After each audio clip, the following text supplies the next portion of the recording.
Hi all, this is Divya. Welcome to my channel Divya Dimmu. ఈరోజు నేను chicken dum biryani చేస్తాను. ఆ స్టైల్లో ఎలా చేస్తానో చూపిస్తా చూడండి. ఫస్ట్ ఆనియన్స్ హాఫ్ మూన్లా కట్ చేసి ఫ్రైడ్ ఆనియన్స్ చేసుకున్నాను. నెక్స్ట్ చికెన్లో ఉప్పు, కారం, పసుపు, అల్లం వెల్లుల్లి పేస్ట్, కొంచెం పెరుగు, చికెన్ మసాలా పొడి వేసి చికెన్ మ్యాగ్నెట్ చేసుకొని ఫ్రిడ్జ్లో పెట్టేశాను. ఇంకా నెక్స్ట్ బాస్మతి రైస్లో వెసరు వేసేసి కొంచెం నెయ్యి, బిర్యానీ స్పైసెస్ అన్నీ వేసి కొత్తిమీర, పుదీనా వేసేసి రైస్ని 70% కుక్ చేసుకుంటున్నాను అనమాట.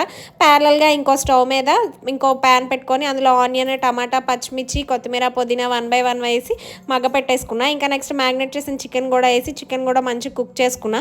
70% కుక్ అయిన ఈ బాస్మతి రైస్ని వడకట్టేసి ఆ చికెన్లో వేసేసాను అనమాట. ఇంకా నెక్స్ట్ దానిపైన కొన్ని ఫ్రైడ్ ఆనియన్స్, కొత్తిమీర, పుదీనా వేసేసి ఇంకా కొంచెం ఫుడ్ కలర్ కూడా వేసా. ఫుడ్ కలర్ ఆప్షనల్, నచ్చితే వేసుకోండి లేకపోతే లేదు.